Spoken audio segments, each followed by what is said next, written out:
Welcome, everybody, to another Facebook Live post in our third annual summer series for Facebook Live. I'm excited that you're here. My name is Jen Bengal, and I am the curriculum writer and owner of Out of This World Literacy. I have a postgraduate degree in literacy instruction. I've worked as a classroom teacher, as a literacy coach, a literacy collaborative coordinator, and I've been writing curriculum for 6 years now. So I'm excited to be hosting these Facebook Lives this summer with you.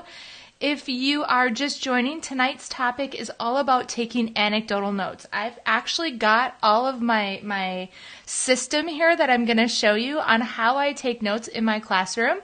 And I'm going to get to that in just a minute, but as you're just hopping on, feel free to say hello. I would love to hear from you in the question section. I'm trying a new piece of technology out tonight, so hopefully it works. Ooh, yay! Okay, Amy, hi, I see your comment. Now, I think I can do something, well, I don't know how I do this. Wait, yeah, there! Look! Amy, do you see your comment? Hi! I can put it on here, isn't that cool? Hi, and I can see, hi, Kristen, welcome. I'm just buying a little time. Oh, hi, Priscilla. I'm so glad you're back again tonight. Yay. Hello, Catherine. Hi, Jessica. There's always a delay in the Facebook Lives, too. So if you're saying hi and I didn't see it yet, I'll see it when I go back. I always check all the comments afterwards and try and answer your questions and stuff, too. Hi, Teresa from Texas. Welcome. Say hello. Let me know where you're from. I'd love to hear from you. So tonight, we're talking about taking anecdotal notes. So if you don't know what anecdotal notes are, they're basically notes that you take on the fly as a teacher. There's a couple of reasons why we take these notes and a couple of different times that I like to take them.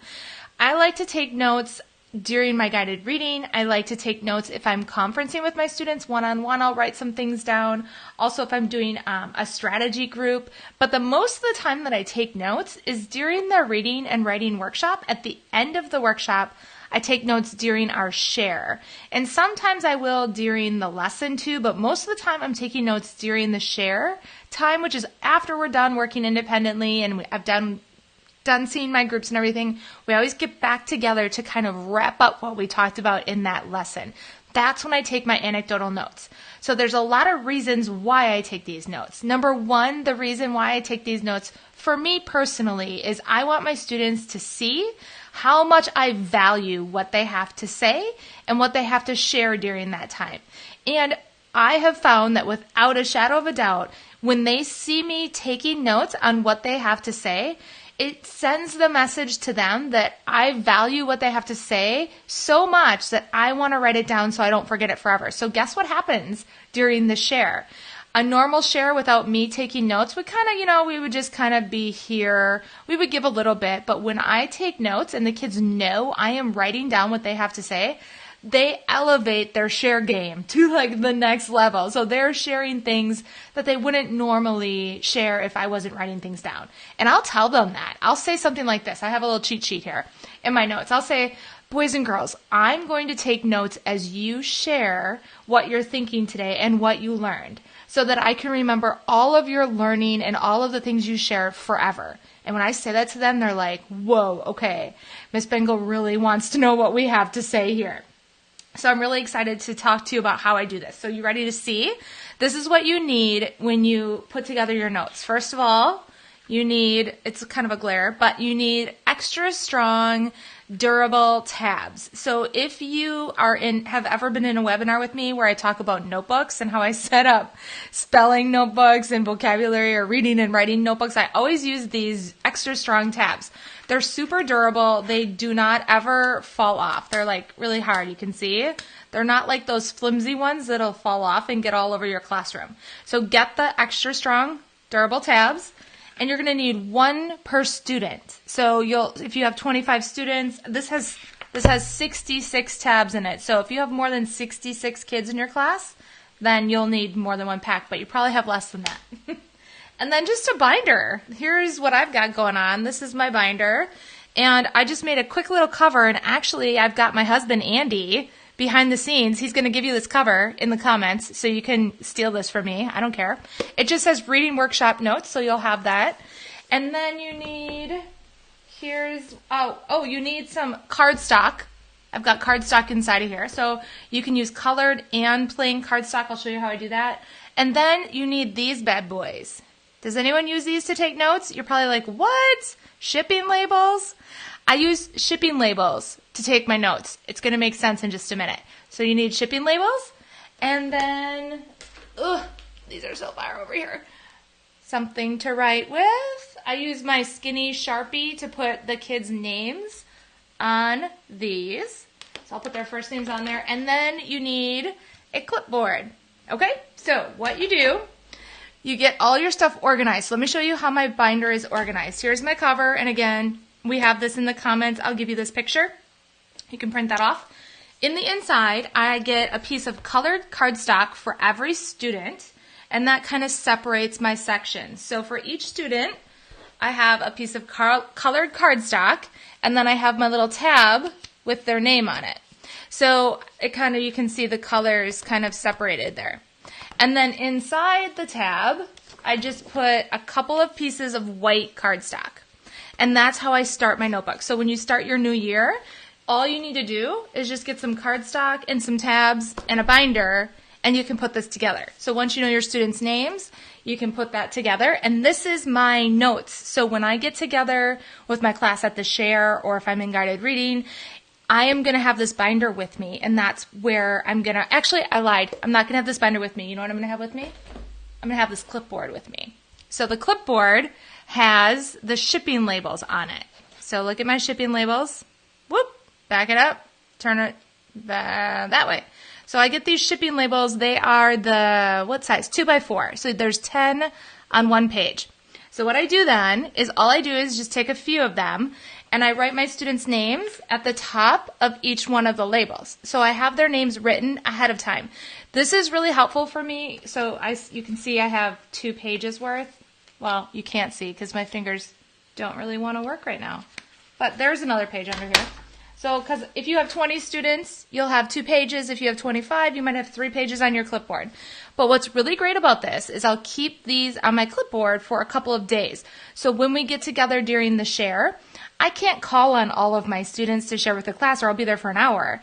So with this helps me know over the course of a week or a week and a half who I've called on during the share and who I've taken notes with.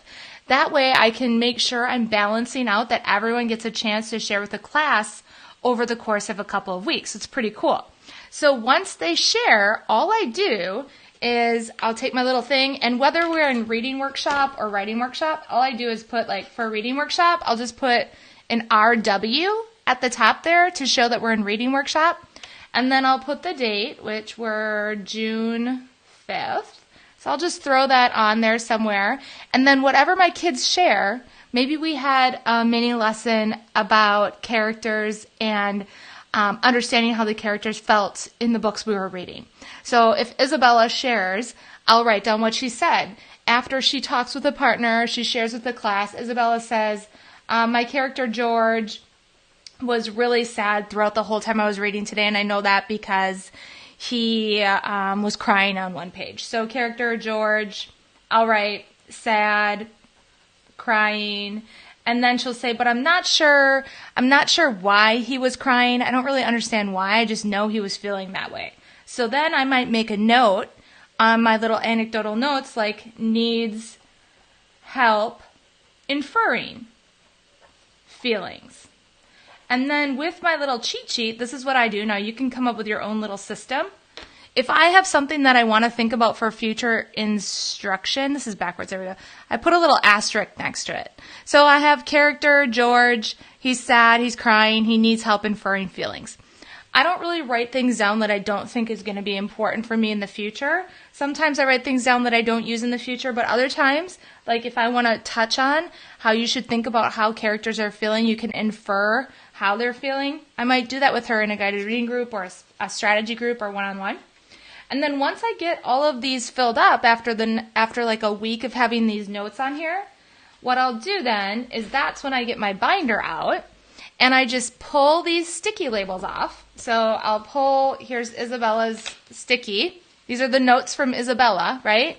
And these are great because if you ever try to take notes with students, if you've ever tried to take notes with students on Post-it notes and transfer them, they do not stick. These little guys stick really good. So I'll open up to Isabella's section in the binder, and I will stick her notes right in that section. So you can see I've got a few notes from previous times with Isabella here, and you can use one page for reading workshop, one page for writing workshop. So this means that over the course of a couple of months or even a whole semester, you will have all of the things that Isabella shared during the end of your reading workshop and the end of your writing workshop in one spot. How cool is that? Now, you can take this thing to a team meeting, a data meeting, you can take it to an IEP, a 501 meeting, you can take it to parent-teacher conferences. You've got all of this information from Isabella. What's even cooler then is after you collect some of these sticky notes, after a while then you'll be able to notice patterns in what she's talking about during the share, and you'll be able to challenge her with those patterns. You can even show her your notes during a one-on-one conference and talk to her about the things that you're noticing that she's sharing and what she's doing a great job on and where she might try and challenge herself a little bit more as a reader. So if you like this, this is a really great, simple, easy, low-cost way to gather anecdotal notes throughout the year, and it's really fun once you get going and you start looking at the patterns that you're noticing your students having over the course of a couple of months. So that's my way of keeping track of all of my notes that I'm taking during my workshops. I hope you enjoyed that, and if you want to go back and watch the replay on that, you can. Now, like I've been doing every night, I am sharing a few questions from people in my curriculum group and answering them. So tonight I've got some questions I wanted to answer. This one comes from Heather S., and actually it's two questions in one. Heather S. and Justine Palmer. They asked kind of the same question in my curriculum group. So Heather said, how do you manage your time with reading lessons? And then Justine said, I struggle with keeping mini lessons mini. I tend to drag the lessons out. So I thought those two questions went together, and I wanted to address them just really quickly because Heather and Justine, if you're watching, or if anyone else is watching that has this question, go back to my first Facebook Live that I did in this summer series, which was on June 3rd, just like a few days ago. You just scroll down a couple more sections and you will be able to see that information. And I talked about how to keep a mini lesson mini. So all of your questions will be answered in that, in that Facebook Live. Next question I had, and this one actually came from yesterday's Facebook Live in the comment section. Regina Schilling yesterday in our Facebook Live in the comment section asked me, is there a logical order that you should cover comprehension skills throughout the year? And I really liked that question, and I thought it was such a good one that I wanted to be able to ask it live. So this is what I have for your answer. First of all, I don't really think there's one set way to teach comprehension skills. Like in August, you should teach synthesizing. In September, you should teach making connections. I've never really heard of anything like that, but what I can say is that I think you should start with like a lower level skill of thinking. So the way I was trained with Irene in Boston and Fountas and Pinnell is the literacy continuum breaks comprehension down into 12 strategic actions. And within those 12 actions, there's 3 kind of layers. So I would recommend starting your skills with the first layer, which is what they call within the text skills. Those are things like summarizing, retelling, word work kinds of things like that. So start with those basic things. Then you can move into what they call beyond the text skills. Those are things like making predictions and making connections. And then the highest level of thinking they call beyond the text. Beyond the text type of skills are really high level things like synthesizing, analyzing, critiquing, making judgments. So what I would do if I were still in the classroom is I would start with the lower level things, the things that can be found within the text, like recall type things. Who was the main character? What was the beginning of the story? What was the setting? Things like that. And then move into your things that go beyond the text, like having to make predictions, having to make connections and make inferences and things like that. Then go into the high level thinking, the beyond the text. So that's kind of how I would order things. And then once you lay a foundation for each of those, you can always spiral back to any of them too. Hello, Jeannie says. Let me see if I can pull this over. She says, hi from Georgia. Love your webinars and Facebook Lives. Thanks, Jeannie. I'm so glad you're on here. And I don't know what's going on with the link behind the scenes, but Andy's in charge of that, so I have no idea. If it's not working now, we'll make sure it works after we're done live. Nicole Miller, are you on here? This is Nicole Miller's question. Okay, Nicole Miller says, can you read my answer on the back? Hey, Jessica. Nicole Miller says, what are your thoughts on Words Their Way spelling program? Also, Lexile levels or guided reading. Is there really a huge difference? Okay, so you have two questions here. Let me answer the one on Words Their Way. Has anyone ever used Words Their Way before? Anybody, feel free to just let me know in the comment section. I talk about this in the spelling webinar that I do. So I get this question a lot about spelling, about Words Their Way.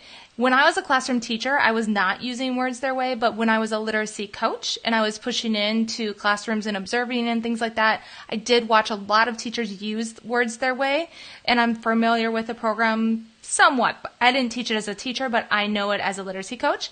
Summer says yes. Monica says yes. So maybe y'all can help me with this. But what I see with Words Their Way is a lot of list building, which is awesome. I love that the kids are thinking about patterns of words and using those patterns to build lists and understand what other words might be spelled that way. So I think that that's awesome. So I think it's a great option compared to the old school traditional spelling ways. I do, in my interactive spelling curriculum that I've created for grades 2 through 5, I do take it to a much deeper level. We have spelling notebooks. We go beyond just making lists. We actually apply those words into their reading and into their writing. We also have a section in our notebook where the kids have to differentiate their spelling. The way I teach spelling, every student has their own spelling list. So it's pretty unique because on a Monday, we have a spelling mini lesson, and the kids help me create lists of words, and from those lists, they choose their own spelling words for the week. And we also spiral those from week after week. So it's kind of complicated if you're not used to a differentiated spelling curriculum, but I do think Words Their Way is off to a good start, in my opinion. Other people might think differently, but that's okay. So let everyone know in the comments if you have more to say about Words Their Way. I'd love to hear from you too, and we can help each other out that way. Stephanie said she's used Words Their Way. Rita as well too. Awesome. Okay, so the second question that Nicole had was also Lexile levels or guided reading. Is there really a huge difference? So Andy's got a link for y'all on this one too. And Lexile levels and guided reading to me they can go together. So the purpose of guided reading is for small group instruction at students' instructional levels. The point is to meet with them at their instructional levels and differentiate. So they may be below grade level, they may be beyond grade level, or just on grade level. What Lexile levels are basically a way for you to determine their reading levels. So if you're working with Lexile levels and you're trying to figure out how those correspond with their guided reading levels, you can use a conversion chart. So say you're using a Fountas and Pinnell leveling system, but you only have Lexile levels. You can convert whatever their Lexile level is to a grade level appropriateness, to Fountas and Pinnell, to PM readers. There's a whole bunch of what's the one I used? DRA. I used that one a long time ago. So I have a conversion chart for you, and Andy put it up. There it is right there. So this is my favorite conversion chart. If you're trying to figure out what a Lexile level is compared to other leveling systems, go here. It's from Reading A to Z. It's the most solid one that I've found. You can also, if you have another one that you use, you can share a link of that in the comments too. We'd love to see that. So that one's there. Aw, Rebecca, she said, my kiddos love your spelling program. Yay! Spelling in a differentiated way gives kids complete ownership over the words, and it allows you to teach spelling at grade level while differentiating and giving them their own word lists. It's pretty cool. So I think I have a webinar for that coming up. I have stuff, if you're a teacher, you have stuff everywhere. It's coming up at jenbengalwebinars.com. I think it's in like 2 weeks. I'm going to do that one. And all of my live webinars are free too, just FYI. Okay, next question. We have a couple more tonight. Next one is from Lindsey. Lindsey, are you in here? I don't know how to say your last name. Widener, maybe? Depends on how you put that W and E and I together. She says, how can I quickly assess my students' reading level? This is a really good question. I have a great idea for this one. She said she has my benchmark assessments, which is great, but with so many kids, it can take me 5 to 10 minutes per kid. Okay, so if you want a quick assessment for your students, now I do recommend a formal benchmark assessment to really get a great overlying understanding of your students as readers, and I recommend that whoever's doing the daily instruction for that student, it should be the one assessing that student as well. But if you need something really quick to find out kind of a range of where they're at to know where to actually give them a formal assessment, this is what I would do. So I would take a passage from the intervention program or from anything that you have that's at the baseline for your grade level.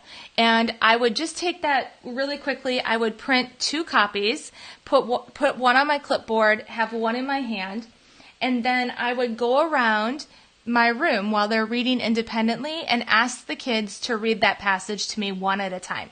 Now, because it's a short, quick passage, it might take them 2 minutes to read, maybe 3.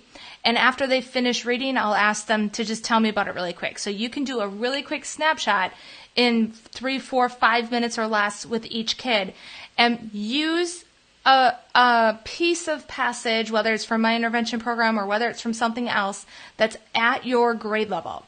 And then as the kids read it throughout your class, you can kind of see a trend. Who's really struggling with it? They're likely going to be below grade level. Who's kind of just getting it just right? It's, like Goldilocks and the Three Bears kind of style. Really quick. Now, I don't recommend this for a formal assessment, but if you want something like as a snapshot really quick to get a good overview of your classroom, you can start here. And that will tell you where to drive your benchmarks or where to kind of pull your benchmarks. So if they do really bad, they're probably going to be below grade level. If they do just okay, they're probably a grade level reader. If they fly through it, comprehend everything, they're probably an advanced reader. So it's kind of a quick way to test the porridge in the classroom. So that's one way you can do it. And then I still recommend that you would follow up with a formal benchmark assessment. I always like to personally get at least 3 data points. So 3 data points to make sure, because when you're formally assessing a student for reading, that information that you're taking is what's going to drive your daily instruction, and it could be for months. So you don't want to take it too lightly. You don't want to just kind of make assumptions and go with your gut. You want to have actual real data to go along with it. So you can do that, but then also make sure you have lots of good solid data that can back up why that student is working at that ability level at that time. Okay, next question. There was a couple of these. This one was from Amanda Woodruff and Shauna. Amanda and Shauna, hello. And their question kind of went together. Amanda said, what one piece of advice would you give to increase a student's reading motivation? Which, by the way, I got a ton of questions about students' motivation. And then the other one was, how can I help change a negative mindset to a more positive one in children who struggle with reading? Now, if you have any advice, I would love to hear your thoughts in the comments section as well, because I got so many questions in my stack over here of questions that I have to answer. I've got so many of these about motivation and struggling readers. So anything that you've done in the past that's worked, feel free to share. So the question is, what's one big piece of advice that you can give to increase students' reading motivation? So what I thought was, let me just talk really quickly about the 2 types of motivation that there are. There's really 2 big types. There's intrinsic motivation and there's extrinsic, that's hard to say, motivation. Intrinsic motivation, you'll hear students say, I love reading because it's so fun and I really enjoy it. They're intrinsically excited about reading. We don't have to try and use awards or bribe them with anything. They already understand the excitement that comes from reading because they enjoy it. Extrinsic motivation is things like, you'll hear kids say, if you ask them why they're reading, they'll say, well, because I have to, or because I don't want to get in trouble, or because my teacher's making me. They are extrinsically motivated by whether to get a good grade or because they have to check this box or do whatever, make their teacher happy. So those are different ways to be motivated. We want our students to be intrinsically motivated. There's lots of research out there that shows that it's not enough just to read. We have to understand the motivation behind the reading. And when kids are more intrinsically motivated to read, they oftentimes are much stronger readers. So we want to develop that intrinsic motivation for reading.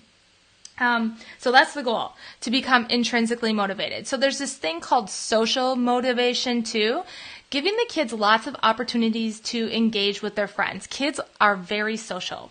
If you see them on the playground, you can tell in gym class, in the lunchroom. It's hard to keep them quiet.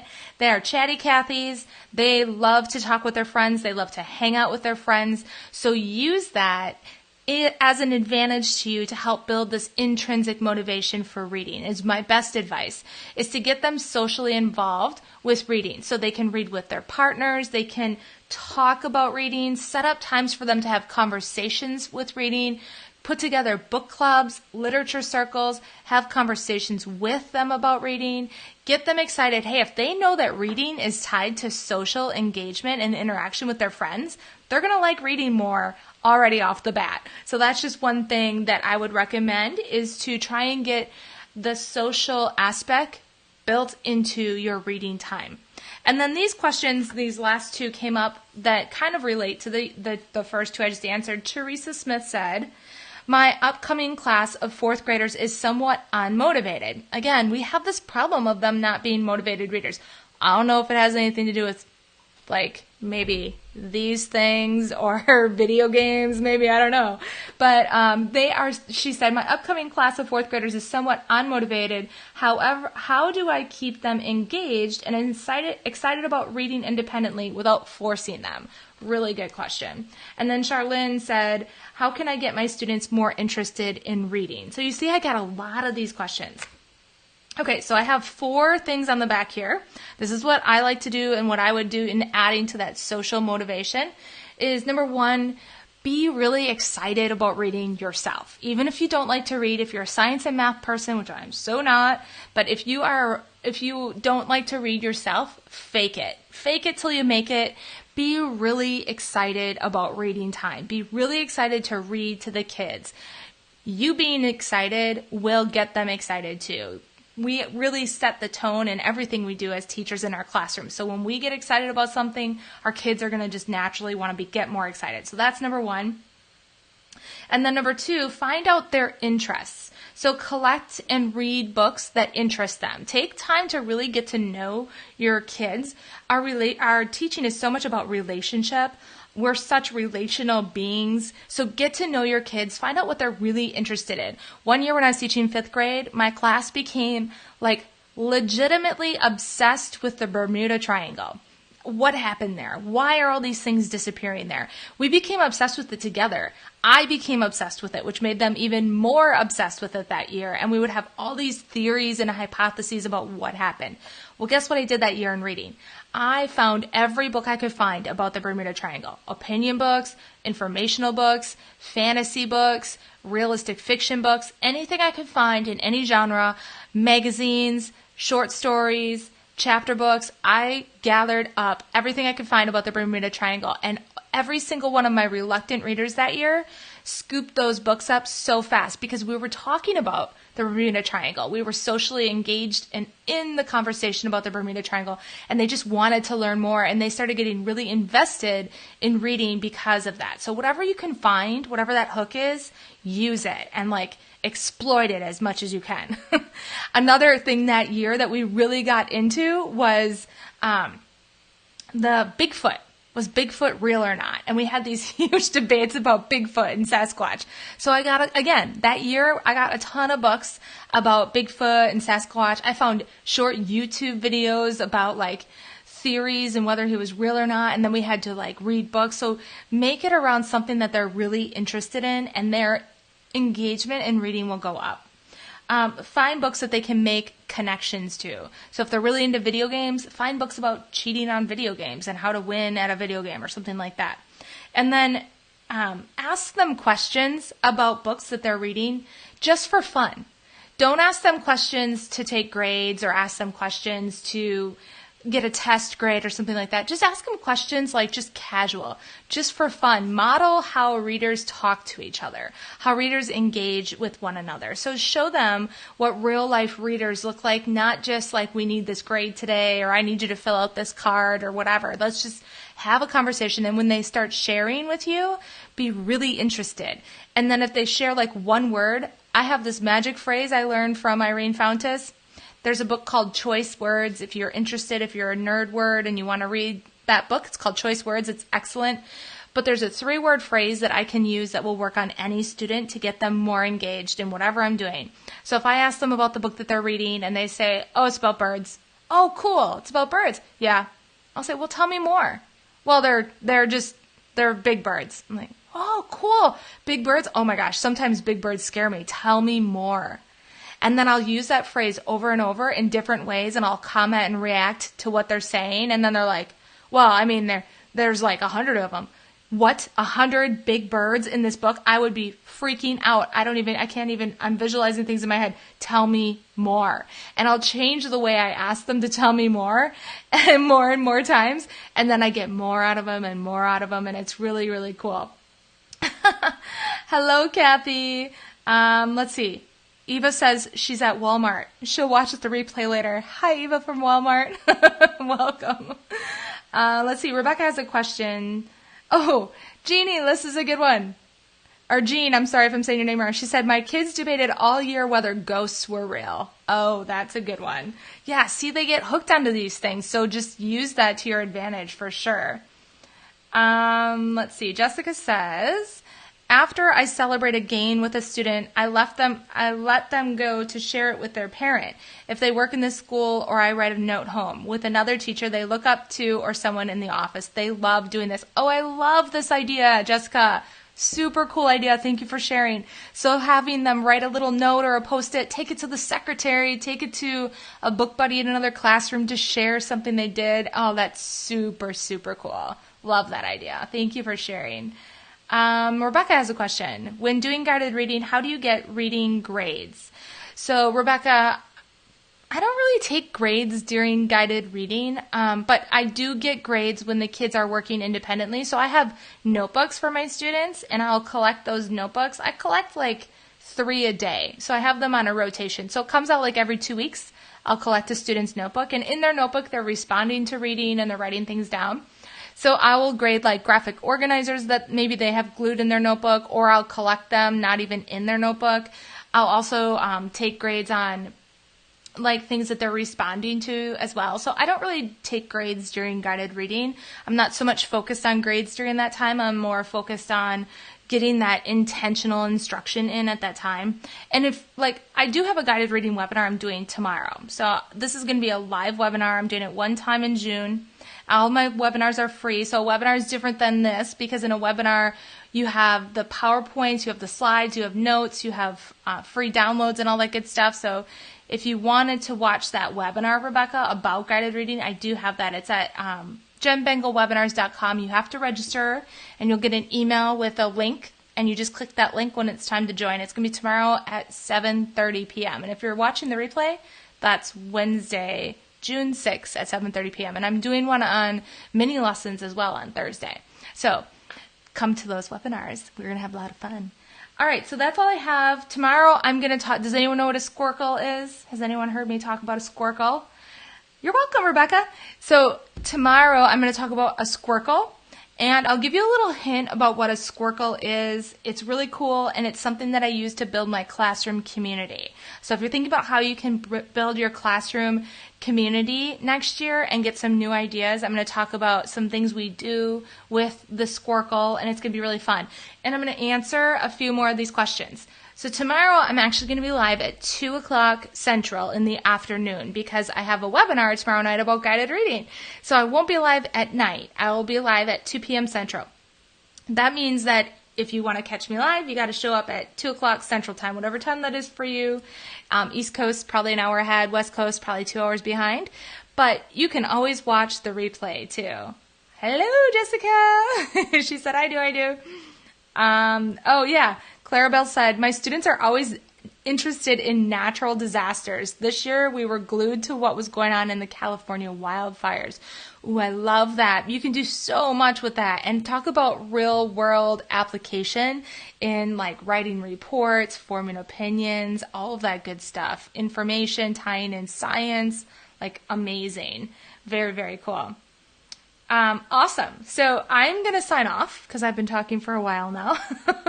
But thanks for hanging out with me. Hopefully you can join me again tomorrow at 2 Central or at 7:30 tomorrow night for the guided reading webinar. It's happening one time this month, so don't miss it if you want to watch guided reading webinar. It's my probably most popular webinar. I've had over 20,000 teachers show up to that one in the course of 3 years. So come to that webinar. It's going to be a really good one. Even if you've come to it already, join me again because you always learn something new when you come a second time, and you never know what I'm going to say, which is always fun.